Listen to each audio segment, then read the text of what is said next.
Olá, olá, olá, olá. Estamos ao vivo. Vamos ver se o povo entra. Vamos lá. Boa noite. Boa noite. Sejam bem-vindos. Hoje é aula.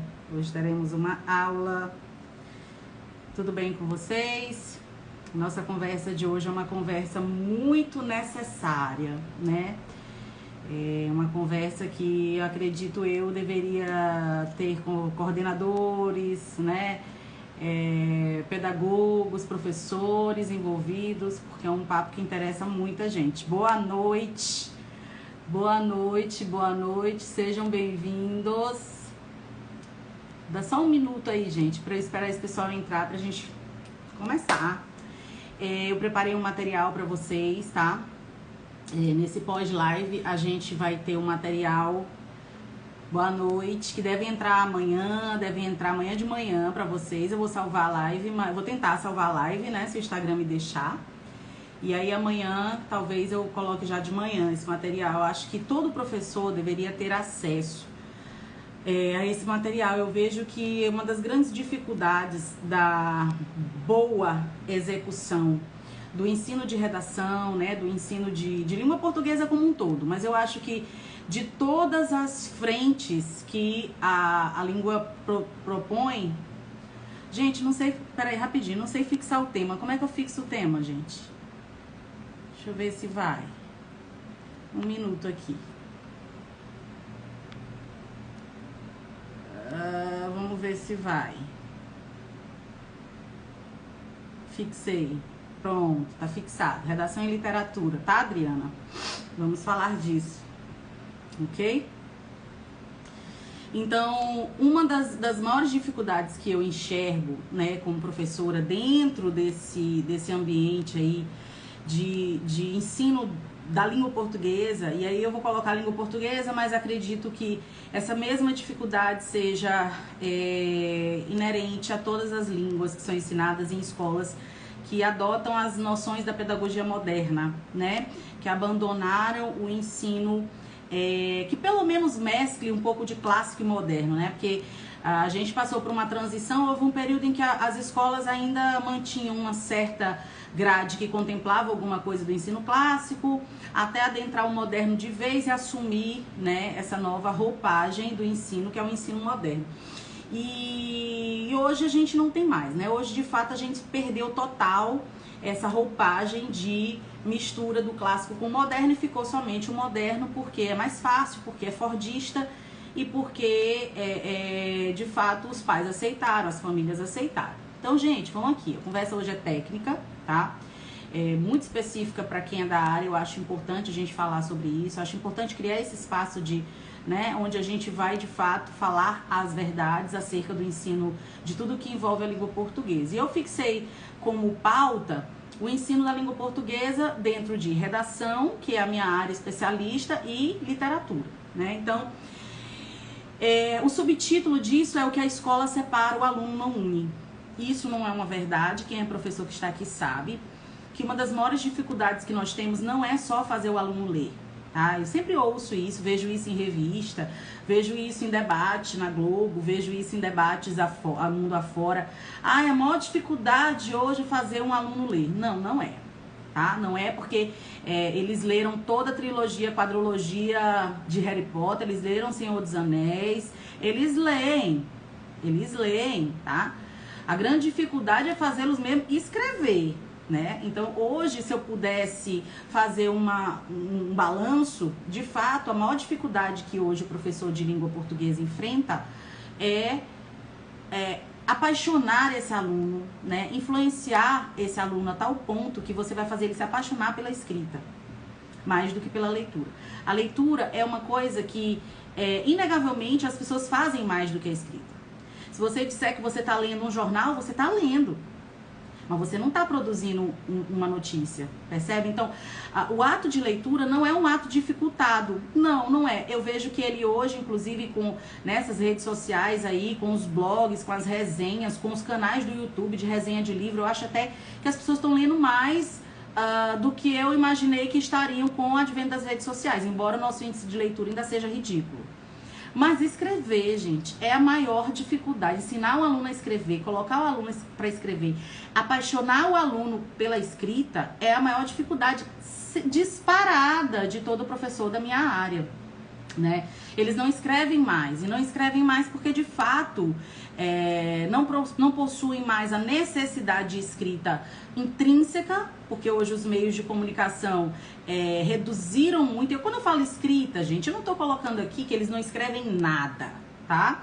Eles escrevem mensagem no WhatsApp, eles escrevem via de regra um e-mail, eles escrevem um comentário numa rede social, né? Mas inegavelmente, com o decurso do tempo e com o advento das redes sociais, o que nós vimos foi uma redução brusca e absurda do que eles escrevem, né? Vamos colocar de uma forma matemática da quantidade de linhas por aluno. Então, a quantidade de linhas por aluno tem caído a cada ano.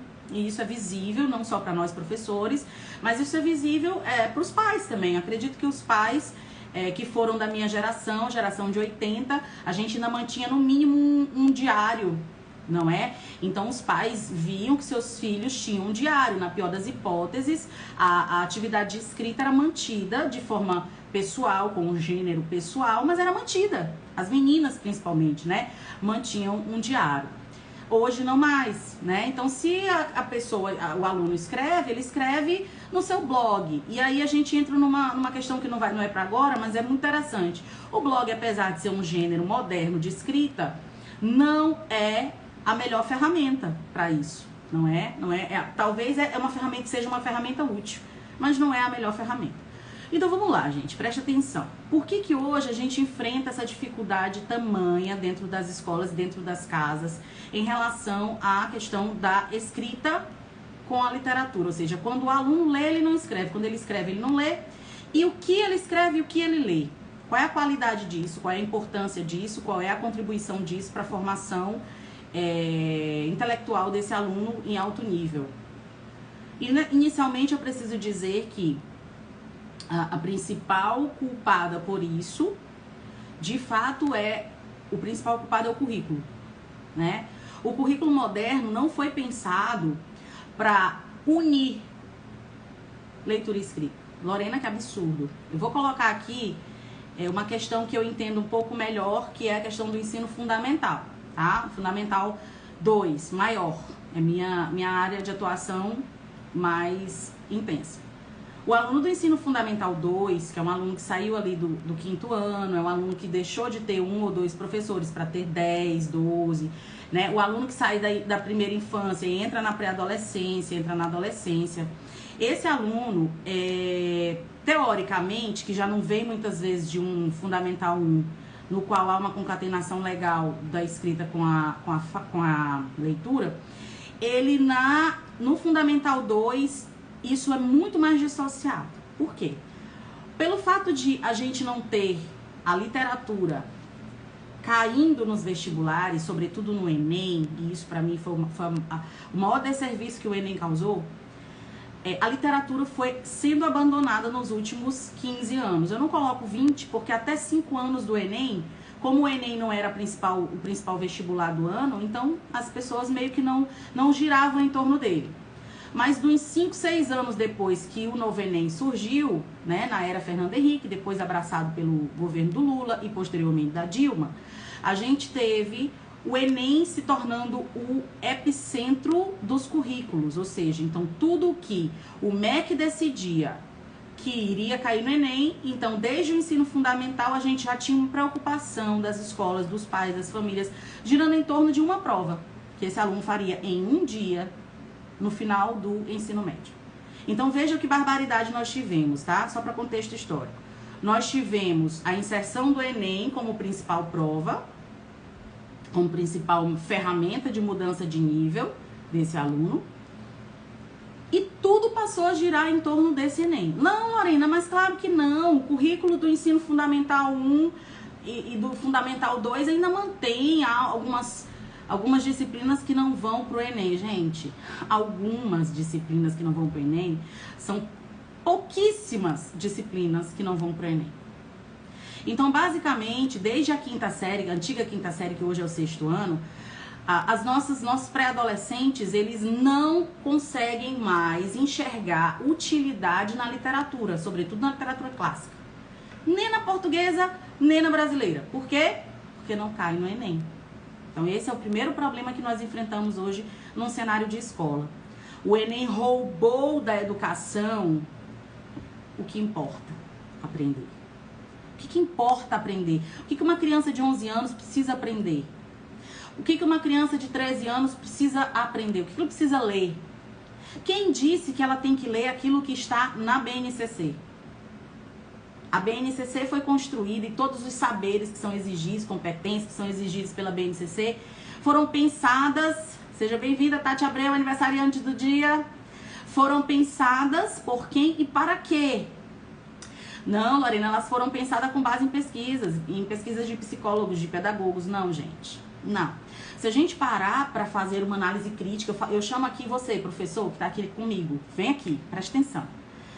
Se a gente parar para pensar na quantidade de conteúdos que importam, e eu quero te colocar aí como pessoa central. Se você pensar na quantidade de conteúdos que você deixou de aprender na escola, porque não cairiam no Enem, ou porque a BNCC não contemplava, com base em pesquisas, você vai ver que você perdeu muito, sim ou não? Você perdeu muito, você deixou de ver coisas sine qua non, coisas imprescindíveis para a sua formação intelectual. Coisas que você não consegue recuperar de forma rápida e fácil depois que você sai da escola. Exigem um esforço hercúleo para você recuperar isso depois. Então, vocês que já foram, né, vítimas do Enem, né, do advento do Enem, vocês sabem do que eu estou falando. Existem muitas coisas que não são contempladas no ensino fundamental 2. Então, o aluno do ensino fundamental 2, ele não tem a mínima noção do que são alguns gêneros textuais e, portanto, não tem a mínima noção de ler, para ler esses gêneros textuais e esses autores. Por quê? Porque isso não vai cair no Enem. Então, o primeiro ponto é esse. O segundo ponto que eu vejo importante como, né, como uma justificativa para tudo que eu vou falar depois, mas, assim, para mim é o principal, né? A formação dos nossos professores de letras e, sobretudo, de pedagogia, não contempla um currículo no qual, uma ementa, um currículo no qual esses professores em formação vão ter contato com esses conteúdos que mais à frente, jogados na rua, eles vão ter que ensinar nas salas de aula. Então, o professor que não aprendeu qual é o básico da montagem do que importa ensinar a ler e a escrever, é um professor que tem problema de formação e, portanto, vai precisar trabalhar, vai precisar ganhar dinheiro, as escolas vão contratar, porque não vão medir o grau e a capacidade intelectual desse professor como devem, eles vão entrar na sala de aula. E isso não vai ser ensinado. Por quê? Primeiro, porque o currículo já não obriga. O currículo já não obriga o professor a ensinar. Segundo, porque ele não sabe ensinar. Se ele não sabe ensinar e é ele que monta a grade da escola, é o professor junto com o coordenador, o pedagogo e o professor juntos sentam e montam a grade de cada disciplina na escola. No caso da minha disciplina, redação, muitas vezes, isso eu digo porque eu já vi e já soube de casos, né? Isso é empírico, mas isso é uma realidade que quem tá aqui sabe que é. Muitas vezes o professor que senta para montar essa grade de redação não sabe o básico de redação. Quando eu falo do básico de redação, gente, eu não estou falando do texto do Enem. Porque hoje, basicamente, a redação nas escolas se resume a preparar um aluno a dissertar. Um aluno de 11 anos não sabe dissertar. E pelo que eu posso dizer, ele não deve dissertar. Lorena, como assim? Uma criança que está entrando na pré-adolescência com 11 anos, gente, ainda não tem formação de ideia sobre 99,9% dos temas que são exigidos numa dissertação. Então, a dissertação não é um gênero que, teoricamente, deveria ser primordial com 11 anos, nem com 12 anos. No meu curso, a dissertação só entra com 13 anos. Então, por exemplo, eu estou abrindo essa turma nova agora. Os alunos de 13 anos é que vão ver dissertação. Com 13 anos, ele está saindo da adolescência ali, entrando na juventude. Ele já é um adolescente que já navega nas redes sociais de forma bem natural. É um adolescente que segue canais no YouTube, está no universo mais conectado do que aquela criança que está saindo da primeira infância, da barra da saia da mãe, da tia, e está entrando nesse universo de ensino fundamental cheio de professores trocando a cada 50 minutos. Então, é óbvio que a gente precisa, antes de mais nada, perceber a coerência que deve haver na montagem desse currículo, que não existe. Então, o que a gente tem hoje nas salas de aula são professores que colocam crianças de 11 anos para escrever sobre aborto, para escrever sobre eutanásia, para escrever sobre a maioridade penal, com 11 anos, de 10, às vezes a criança não tem nem 11 ainda, tem 10 e está no 6º ano. Então, a primeira coisa que a gente precisa entender é isso. A formação de professores deficiente, ou seja, os professores não veem na faculdade o que eles vão ensinar. Eles estudam teorias, mas eles não estudam os conteúdos que eles vão ensinar nas salas de aula, que não casam com essa teoria que está lá no curso de Pedagogia e de Letras. E detalhe, no período de estágio que só dura 6 meses, não dá tempo de ver tudo isso. E o que é pior, um terceiro momento, esse professor sai dessa faculdade, gente, não é sem saber ensinar a escrever. Ele sai dessa faculdade sem ter lido os gêneros textuais que embasam as características que eles vão ensinar a escrever. Tá dando para entender a tragédia? Aí você diz, nossa, Lorena, mas como tu pinta o cenário é feio. Gente, vocês ainda não entenderam que o cenário é horripilante.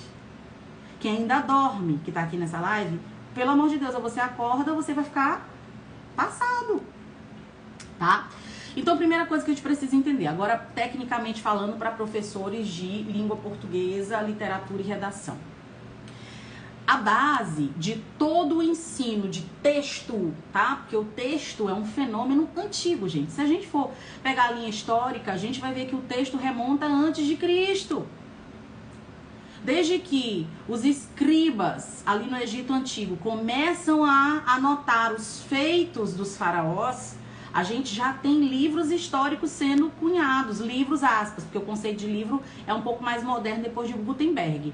Mas antes de Cristo, no Império Egípcio, a gente já tinha essa noção de reunir num texto aquilo que vai ser lido pelas próximas gerações que vierem depois de nós. A noção de que o texto eterniza um período histórico, a noção de que um texto eterniza um costume, eterniza uma cultura, é uma noção que os egípcios já tinham. Então, a gente entra num período que é muito antigo, porque egípcios quantos mil anos antes de Cristo? A gente passa pelo período cristão, que foi um período no qual os textos eram escritos, tá? E aí é interessante, eu não vou entrar aqui, mas eu posso um outro dia fazer uma live só sobre a escrita cristã, né? É interessante a gente pensar, por exemplo, que o apóstolo Paulo, se você parar para analisar boa parte do que a gente tem na Bíblia, Sarinha, seja bem-vinda, linda. Boa parte do que a gente tem aqui na Bíblia, tem no livro sagrado, são gêneros textuais. A Bíblia é um grande compêndio de gêneros textuais. Você tem poemas, você tem epopeias, você tem epístolas. Então você tem vários gêneros textuais que na época de Cristo já eram escritos, já eram comuns na sociedade, já circulavam na sociedade. Por quê? Porque o gênero textual, e isso é uma ideia, né, do Bakhtin, né, que é um dos grandes teóricos que a gente estuda dentro da Faculdade de Letras e até de Pedagogia. O Bakhtin cunhou essa ideia de que o gênero textual na verdade, um tipo de comunicação que acontece e que circula na sociedade. Por quê? Porque as pessoas precisam se comunicar, gente. As pessoas precisam escrever, se comunicar. Então, na época bíblica a gente já tinha isso, tá? Só que quando a gente para fazer essa olhar, né, para essa linha do tempo, a gente vê que tá, vamos lá, período bíblico, mas isso ainda não era uma coisa assim muito acessível. Então, quando que a gente pode dizer que de fato os textos passaram a ser algo que se tornou objeto de estudo? Na Grécia. Então, hoje eu fiz um post aqui para vocês mostrando que os 2 livros principais que embasam todo o meu estudo, todo o estudo de qualquer professor sobre os textos, são Retórica e Poética do Aristóteles, né, que foram recuperados e que chegaram até nós.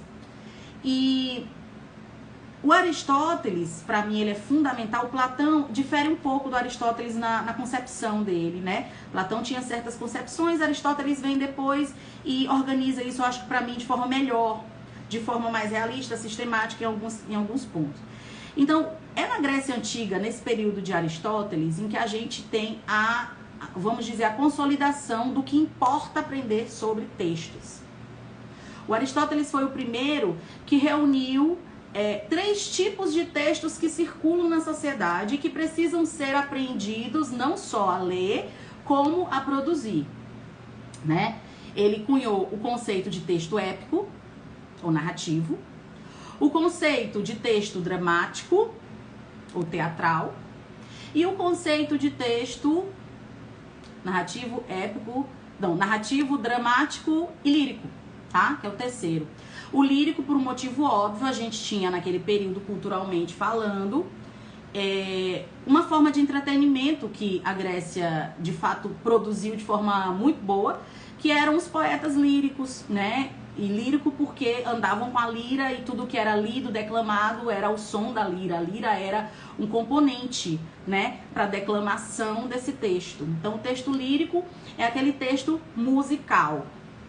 Pois bem, então quando a gente divide, tá, na Grécia Antiga, todo o estudo do texto em épico ou narrativo, dramático ou teatral e lírico ou musical, a gente percebe que essa é a tríade que importa ensinar aos nossos alunos.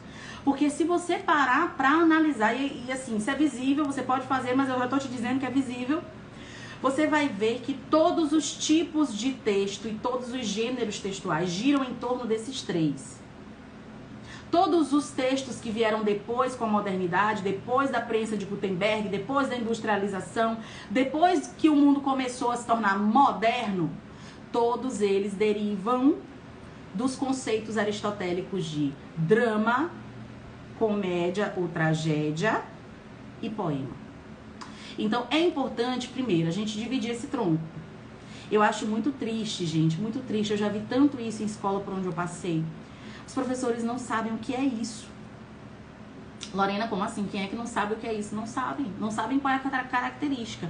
Porque assim, quando a gente fala do tipo de texto, né, do gênero, aliás, a gente está falando de uma modalidade de algo que tem características. Assim como, por exemplo, um médico que... Vou dar um exemplo esdrúxulo. Um médico cardiologista, ele vê que o coração tem as suas peculiaridades, que podem afetar a cabeça, que podem afetar os rins, que podem afetar a pele. Mas o coração tem características que ele precisa conhecer muito a fundo, senão ele não é cardiologista.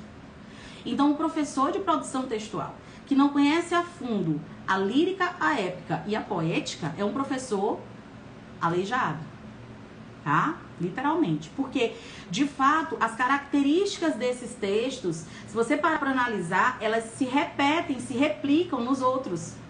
Então, de um gênero textual, eu produzo 6. E esses 6 vão ter as mesmas características daquele do tronco comum, da raiz. Só que, obviamente, eles vão ter outras características, e é por isso que existem vários gêneros, porque eles se subdividem e eles são diferentes mesmo entre si. Mas o DNA, a essência desse tipo de texto, está enraizado nesse conceito aristotélico de poético, épico e lírico. Tá? Até aí, tudo bem? Tem alguma pergunta? Vocês estão tão caladinhos? Tá, então vamos aqui.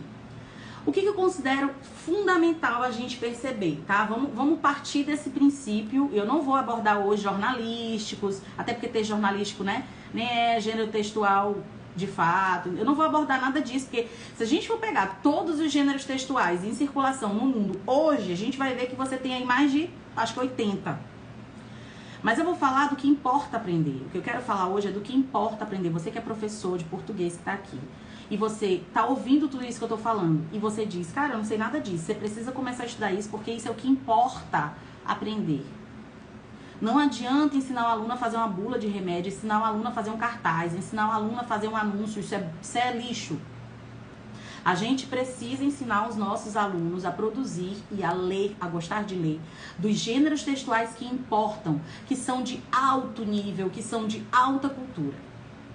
Então vamos lá. No primeiro gênero, a gente tem o gênero narrativo. Esse gênero foi cunhado por Aristóteles como épico, tá? Épico, literalmente, né? Porque a gente fala de história. Então, o gênero épico, todo e qualquer gênero épico, ele é aquele gênero no qual se conta uma história. você tem ali como características, e aí eu não vou entrar em nenhuma porque são vários dentro desses gêneros aí, as subdivisões, mas eu devo dizer, existem características comuns ao gênero narrativo? Épico, sim. O gênero narrativo épico, quando ele surgiu na Grécia, ele tinha essa função de contar uma história. Muitas vezes essa história podia surgir de poemas, eles podiam, a partir de um poema, inventar uma história, a partir de um mito, pegar uma figura e criar uma nova história com esse mito. Então, assim, era uma história que se contava, uma história que tinha um narrador, uma história que tinha personagens, uma história que se passava no tempo e no espaço. Então, tudo que pertence ao gênero narrativo é um gênero que tem certas características para contar história. Então, dentro desse gênero narrativo, o que importa aprender? A gente tem que aprender os mitos, lendas, porque não são a mesma coisa, mito e lenda são coisas diferentes, e esse conceito grego precisa ser passado para os nossos alunos, porque a gente tem alunos que saem do ensino médio sem saber de fato o que é o mito grego. Vou dar um exemplo. Eu me lembro de uma fala de uma aluna muito interessante.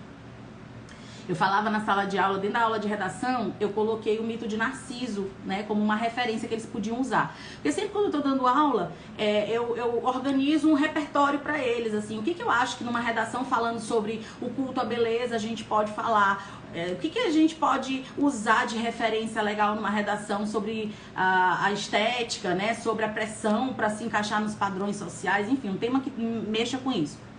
Então, eu sempre coloco, por exemplo, o mito de Narciso. Gente, eu já perdi as contas de quantos alunos com 17 anos recebem isso e não sabem nada sobre o mito de Narciso. Nunca ouviram falar. Alguns nunca ouviram falar. Não é que ele não sabe detalhes do mito, não, gente. Ele nunca ouviu falar. Então, eu dou a referência para ele do mito de Narciso e faço uma correlação do mito de Narciso com o retrato de Dorian Gray, do Oscar Wilde. Aí ele morre. Por quê? Porque se ele não tá sabendo nem a referência de Narciso, gente, quando mistura Narciso com o Dorian Gray, ele vai dizer: o que eu faço com isso aqui que você me deu, professora? Então, uma vez, eu me lembro de um caso, assim, pitoresco, né? A aluna fez psicologia. Até escrevia bem, era uma aluna que buscava se informar, era uma aluna bem informada, né? Notícias, né? E tudo. E aí, aconteceu isso, né? Porque é uma referência que eu sempre dou, Narciso. E ela entrou pra psicologia, uma vez ela foi me visitar lá no curso, e ela disse assim: Lorena, como que a gente sai da escola sem entender o mito de Narciso, sem entender Electra? Como que a gente vai entender Freud? Como que a gente vai entender esses complexos cunhados por Freud, Lorena? Tu acredita que eu tô tendo que estudar isso? Eu falei: acredito. No segundo período, eu acho, de psicologia. Então, a mitologia é uma deficiência. Em qual disciplina um aluno nosso hoje estuda mitologia? Não tô falando ouvir falar. Tô falando de estudar. Conhecer mito por mito. Em qual disciplina? Na minha não é. É em história? É em história, gente, que eles veem os mitos? Um aluno de 12, de 13 anos estuda os mitos onde na escola hoje? Em qual disciplina há espaço para estudar os mitos? Ah, Lorena, em redação, em literatura. Eu conheço muitas escolas aqui em São Luís que não têm a disciplina literatura até o ensino médio. O aluno começa a ter uma disciplina separada de literatura quando ele chega no ensino médio. Idem com filosofia, Pedro. Filosofia que é coisa do primeiro ano do ensino médio. Então ele chega aos 15 anos sem ter estudado os mitos. E eu não falo falar por alto de 3 mitos, Pedro. Eu tô falando de estudar os mitos. Estudar a simbólica por trás dos mitos, estudar a composição estética e narrativa dos mitos. Em que momento um menino de 13 anos vê isso? Não vê. E como no ensino médio tudo é muito corrido, porque o foco é o Enem, ele não tem tempo, isso não cai no Enem, gente. Ele sai do ensino médio, é jogado numa faculdade, vai pro primeiro período de filosofia, lá o professor fala de mito, talvez, e ele boia e vai pro mercado de trabalho sem saber o que é isso. Eu não estou falando aqui de um administrador, estou falando de um professor. Essa é a realidade de um professor no Brasil. Há professores que não sabem o que é um mito, gente. Não sabem a simbólica do mito. Há professores que não... Se eu te pedir, cita 5 mitos, ele não sabe. Como que vocês trabalham, professoras de redação e de literatura que estão aqui? Como que vocês trabalham, gente, a noção de verossimilhança? Hein? Como que vocês dão para esse aluno de 11 anos? Porque verossimilhança tem que ser trabalhada quando você trabalha a narração. E quando você trabalha a narração, que você vai falar de verossimilhança, o que que você usa para exemplificar a verossimilhança? Porque você dá o conceito limpo e seco do que é verossimilhança, mas aquilo é abstrato para o aluno. Um menino de 11 anos, uma criança de 11 anos, entender verossimilhança, precisa de exemplificação abundante. Ele precisa de exemplificação em excessos para compreender o que é verossimilhança. E aí eu pergunto, senhores, como vocês trabalham verossimilhança sem mito? Como vocês trabalham fábula sem verossimilhança e sem mito? Como vocês trabalham contos de fadas sem verossimilhança, sem mito, sem noção do que é verdade e mentira? Como que vocês fazem isso, gente? Se a resposta de vocês não for uma resposta na filosofia, através da filosofia, vocês estão fazendo tudo errado. Porque todos os conceitos vêm da poética de Aristóteles. A noção do que é verossímil ou não é verossímil já foi pensada por ele. Por exemplo, quando a gente vê que Platão não dissociava a arte, né? Por exemplo, o gênero dramático para Platão era uma coisa inviável, porque ele não conseguia conceber que o ator que representava não vivesse aquilo. Aristóteles já vem depois de Platão e corrige, e fala, não, existe um negócio chamado verossimilhança, ele pode não viver na vida dele, mas ele imita muito bem, faz parecer que é verdade, a gente acredita. Como é que você ensina verossimilhança sem saber disso? Essa é a realidade. Porque a gente foi ensinar que filosofia, gente, é uma coisa, é um bibelô. Filosofia é a base das humanidades. Professor de língua tem que saber filosofia mais do que o professor de filosofia. Porque o professor de língua vai, ainda depois de saber filosofia, aplicar aquilo à linguística. Então, existem pessoas que não fazem ideia de que quem pensou verossimilhança foi Aristóteles. Pensam que quem pensou foi quem? Bakhtin. Agora, outro dia. Quem foi? Então, essa noção teria de ser ensinada no curso de letras. Ela é? Você ouviu alguma professora de língua portuguesa ou de literatura comparada ou de crítica literária falar disso? Não.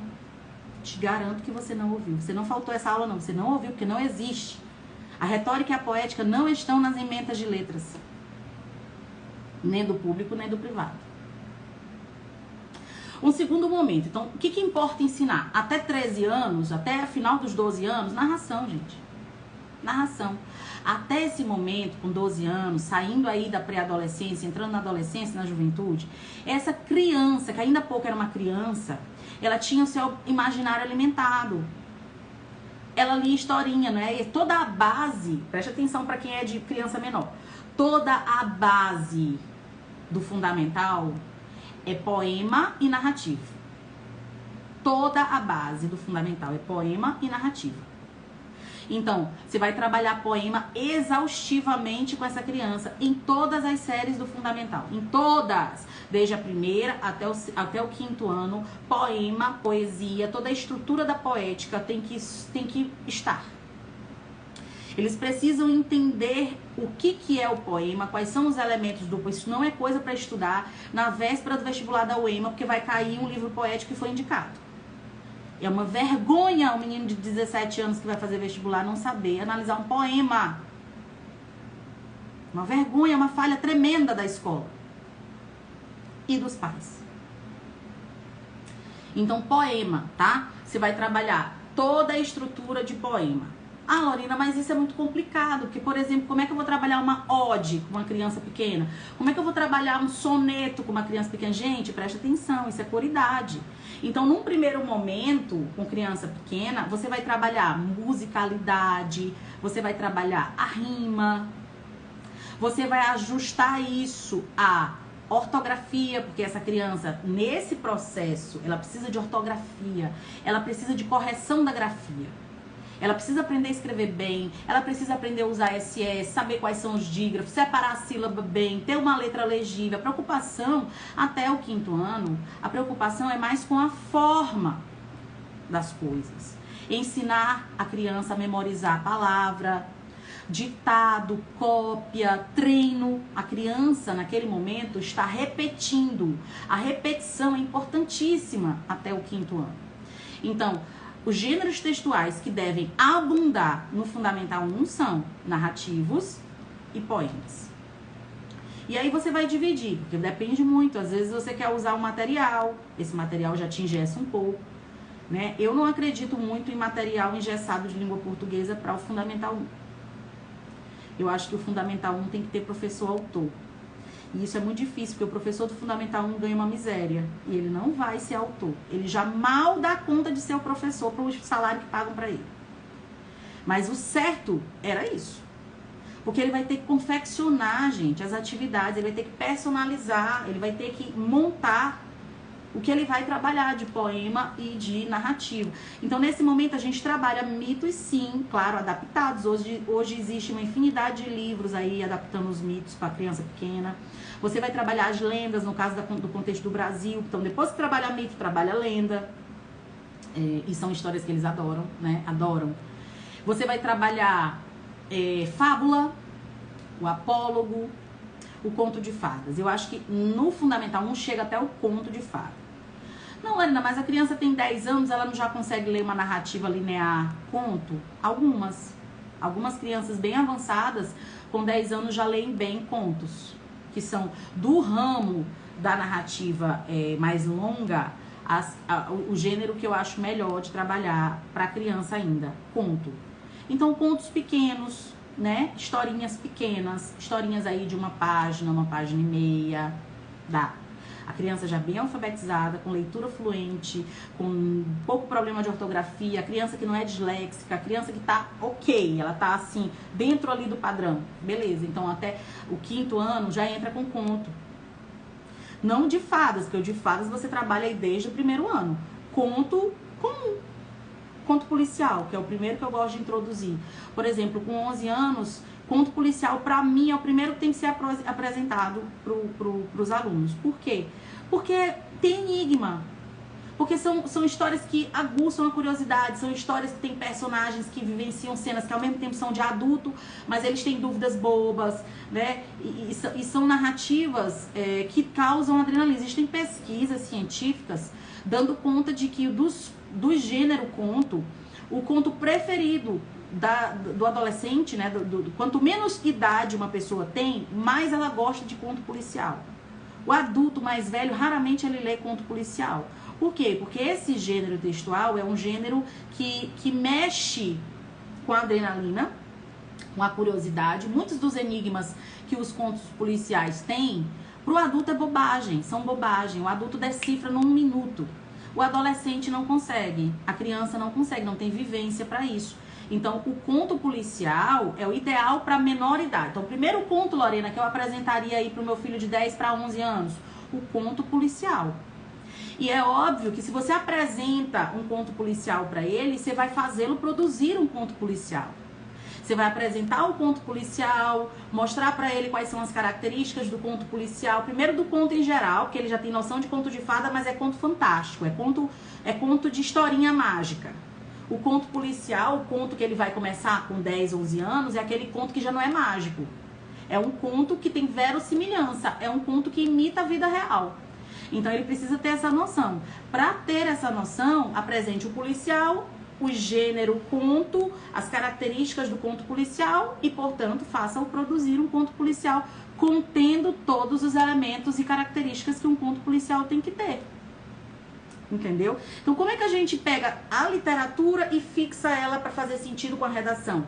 A gente põe o aluno para ler aquele gênero, explica para ele o que ele vai encontrar de características naquele gênero, mas paralelamente a isso, existe um outro momento no qual a gente coloca esse aluno para produzir. Gente, não tem como você... Por exemplo, em matemática, o que você faz? Você pega uma atividade, passa a atividade para o aluno para ver se ele aprendeu.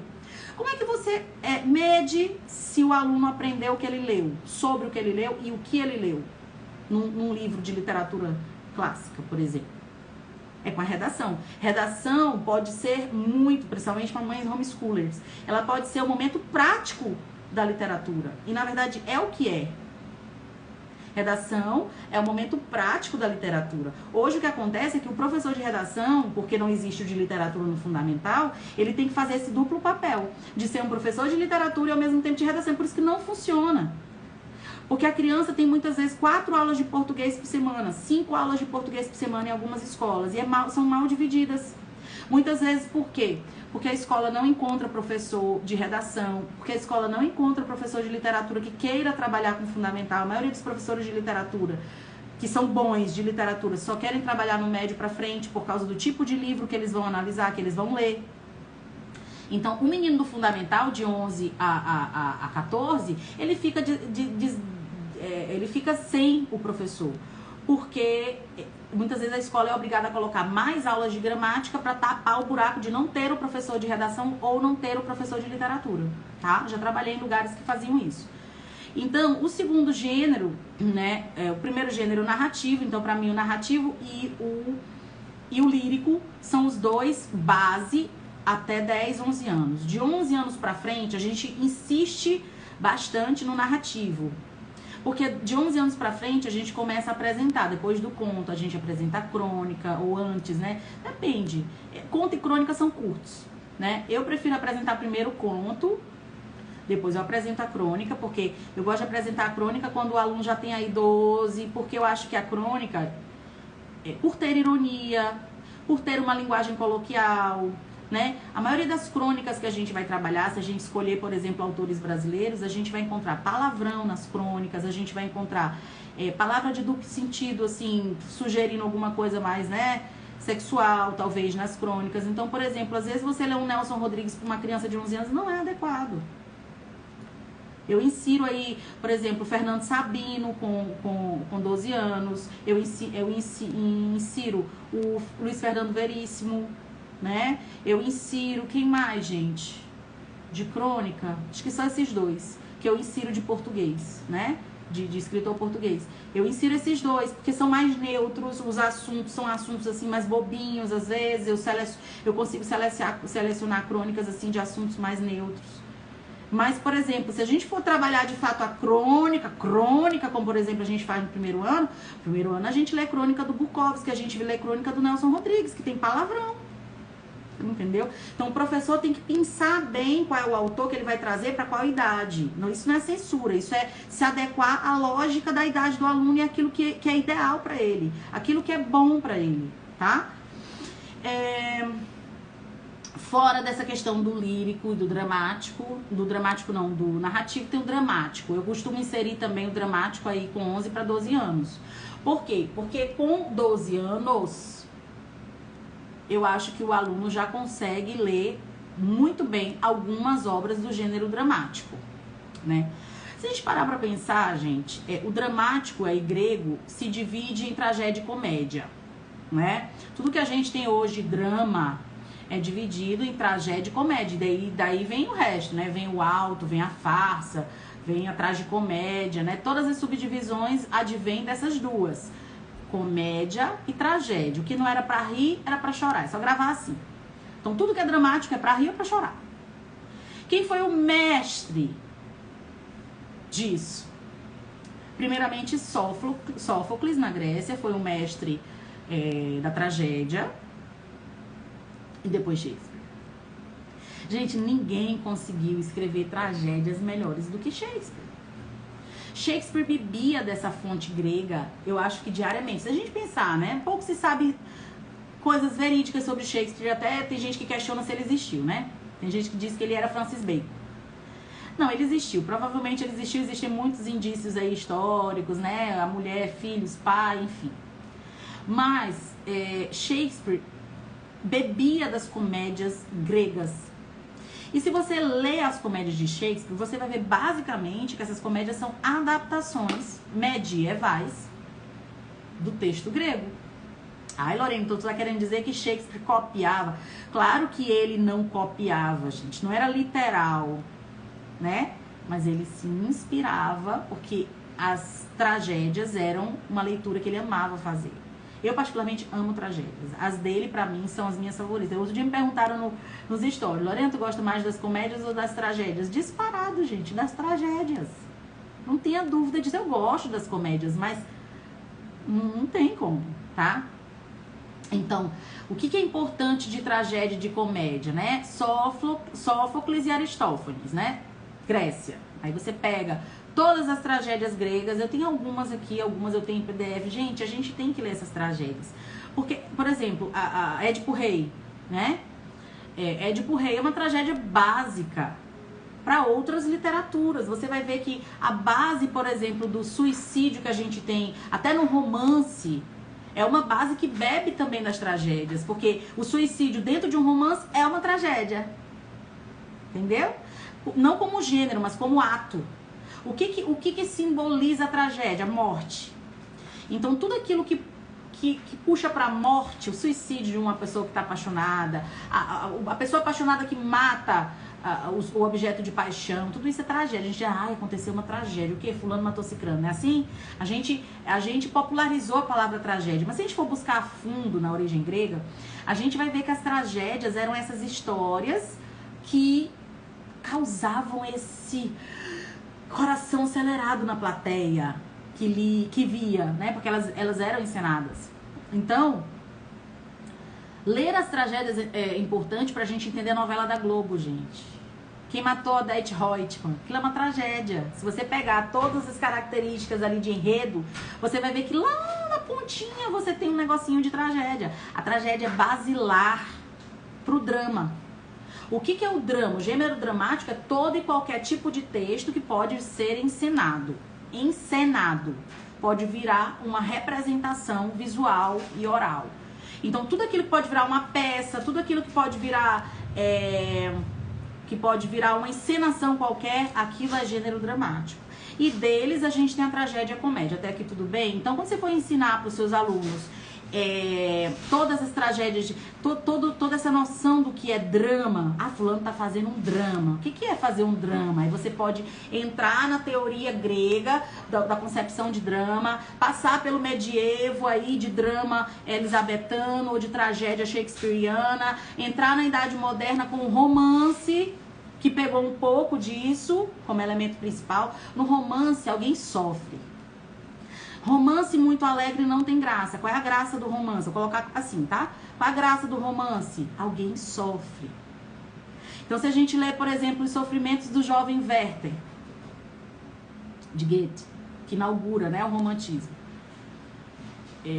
Madame Bovary, do Flaubert, que também inaugura um pouco do realismo. É sofrimento. Os personagens sofrem. Muitas vezes eles se matam. Muitas vezes eles matam outros. Muitas vezes todo mundo morre. Muitas vezes o mocinho não fica com a mocinha. É drama. Então tudo aquilo que é drama foi concebido com essa origem, com essa fonte grega, né? Que Sófocles cunhou muito bem. E dentro da comédia, né, que a gente tem hoje, a gente tem stand-up, a gente tem sitcom, a gente tem vários formatos hoje para comédia, né? O filme de comédia romântica, né? Os subgêneros hoje são gigantescos, são muitos. Mas se a gente pensar, todos eles bebem da fonte grega, do que é tragédia e do que é comédia. Então não tem como você ensinar a um aluno sobre o que é o alto da barca do inferno, o alto da compadecida. Não tem como você ensinar a farsa de Inês Pereira sem mostrar pra ele o que é uma farsa, de que gênero ela vem, a que gênero ela pertence, qual é a origem desse gênero. Não tem como esse trabalho ser bem feito se não for assim. Então você vai apresentar a farsa de Inês Pereira, você vai falar de uma coisa, de uma história que se passa num determinado momento histórico, mas ela tem uma origem grega há quantos séculos antes? Ah, Lorena, mas qual a relação entre a farsa? A farsa é o gênero dramático total, gente. Peças inteiras de teatro, você vai achar no YouTube peças de teatro farsa, você vai achar livro. E se você olhar a composição da farsa, até a forma estética de representar o texto da farsa, ele é teatral. Se você pega um livro de Shakespeare, muita gente se espanta com isso, muita gente leiga que de repente diz assim, vou ler Shakespeare, na doida, sem entender nada, sem saber contexto histórico, sem saber quem foi Shakespeare, sem saber nada. A pessoa se espanta, porque ela chega e diz assim, meu Deus, uma vez já me falaram isso. Meu Deus, Lorena, eu fui na livraria e comprei um livro de Shakespeare, tava me achando a intelectual. Abri o livro e é uma peça de teatro. A pessoa decepcionada. Eu disse... E tu esperava o quê, criatura? Mas tu falou tanto de Shakespeare, eu tô lá sabendo que é uma peça. Esse homem só escrevia a peça, Lorena. Meu amor, você tá ali com o livro do maior teatrólogo do mundo. Então é tudo escrito num formato de peça de teatro. Quando eu ensino esse gênero textual, eu ensino eles e existem as regras sobre espaçamento. O espaçamento que você tem que dar entre o nome e os dois pontos, o espaçamento que você tem que dar entre um diálogo e outro, isso tem regra. Esse gênero textual, ele é cheio de detalhezinho. Então, você vai ensinar para o aluno, você coloca ele para ler uma peça teatral, que tem entre parênteses, fulano sai do cenário, né? Você ensina o aluno a escrever. Porque se um dia ele se tornar um teatrólogo... Sabe o que está acontecendo, gente? A gente não está formando romancistas, a gente não está formando teatrólogos, a gente não está formando contistas, a gente não está formando cronistas. Primeiramente, antes de mais nada, porque eles nem têm contato com a estrutura desses textos, nem sabem o que é. Eles não aprendem a escrever. Então não tem como virar um contista sem aprender a escrever conto. Não tem como virar um romancista sem aprender a escrever romances. A gente está formando todo mundo para ser médico, advogado, engenheiro, como era no princípio das universidades aqui. Nada mudou. Até aí tudo bem? Vocês estão tão calados. Tô sozinha aqui falando. Tá fazendo sentido, professores? Então, gente, eu tô só com 8 minutos. Vocês acreditam nisso? Eu tô com 8 minutos. Já falei essas coisas e já tô com 8 minutos. Tem alguma pergunta? Vamos terminar com as perguntas. Tem alguma pergunta? Vocês que são professores, vocês que ensinam língua portuguesa e que tem essa angústia. Eu acho que a maior dificuldade que ensina a língua portuguesa é a vergonha de não saber o que ensinar ou como ensinar. E estar ganhando dinheiro para isso, estar no sistema e não poder sair. E às vezes também não ter de onde buscar. Eu tenho muita vontade, sabe, de fazer um curso, mas eu não tenho público para isso. Para fazer um curso desse, para não ganhar dinheiro, vai me dar muito trabalho. E, sabe, essa formação, ela não é uma coisa assim de um mês, de 4 aulas, não existe. É uma formação de muitos anos. O curso de letras tem 4 anos, gente, a gente sai sem saber nada. E aí, perguntas? Eu vou encerrar, então. Aí, o que eu vou fazer? Tá, falei tudo isso pra mostrar o quê? Se você pegar bem o que eu falei, você vai ver que dá pra montar aí cronograma de aula, tá? Eu vou postar pra vocês um material organizado com isso que eu falei hoje, tá? Dos gêneros textuais, que gêneros são isso, que gêneros são aquilo, quais os narrativos, quais os líricos, né? Pra vocês terem essa noção. E aí, assim, o grande desafio para quem é professor e tá aqui, não é só saber disso, é saber por onde começar a estudar todos esses gêneros para estar preparado para ensinar, porque sem estudar você não vai saber ensinar um aluno a fazer um soneto. Você já fez um poema na sua vida? Você ensina um aluno a fazer poema. Ok, mas você já fez um poema? Você tem um poema seu feito? Você já escreveu uma ode? Você já escreveu um conto? Então, como que a gente vai ensinar o aluno sem ter feito ou sem conhecer a teoria? É um crime, gente. É um crime que estão fazendo com esses alunos. Eles saem, com razão, sem saber escrever os gêneros e não gostando de ler os gêneros. Com razão. Porque os professores não estão capacitados para apresentar para eles essa riqueza toda. A gente não tem como falar sério sobre língua portuguesa dentro de redação sem a Grécia, sem beber de Aristóteles. Não tem. Vai ser engabelar. Ah, Lorena, mas na faculdade a gente estuda só Marcuse e Bakhtin. Quando Marcuse e Bakhtin nasceram? Foi quantos séculos atrás? Gente, nós estamos falando de Aristóteles. antes de Cristo. É um conhecimento que se arrasta há quantos séculos, o conhecimento de Aristóteles. Compara ele com o de Bakhtin, que você vai entender que Bakhtin bebeu na fonte dele. O que acontece nas universidades? A gente bebe na fonte, a gente bebe na boca do cara que pegou da fonte a água suja. A gente não bebe da fonte limpa. A fonte limpa é toda a filosofia grega. E é maravilhoso que a nossa civilização ocidental, judaico-cristã, tenha herdado o direito romano e a filosofia grega. A gente fala isso, mas a gente não vive isso. Então eu vejo professores que não leram ainda Fedra, que não leram Medeia, Agamenon, não leram. Eu posto aqui às vezes como dica, não salva, não compartilha, não curte. Sabe o que é? Mas vai ensinar o aluno a escrever, vai ensinar o aluno a ler, não vai. Vai fingir que vai. E finge, porque eu estou no cursinho, quando eles batem no cursinho eu vejo que tudo foi um fingimento, eles não sabem de nada. Entendeu? Então, meus amores, eu vou encerrando que eu tenho 5 minutos. Eu vou tentar salvar, tá bom? Eu vou tentar salvar. Vamos ter outros momentos aí. Eu tô programando aí outras lives em outros dias pra gente continuar essa nossa conversa. E eu vou soltar um post amanhã de manhã. Eu quero que vocês me comentem esse post. Eu quero que a partir desse post que eu vou ver o que eu faço pra vocês depois. Então, quem não interagir, não comentar, eu não vou saber e eu não vou fazer, tá bom? Beijo, boa noite, boa quarta-feira pra vocês. Deus abençoe.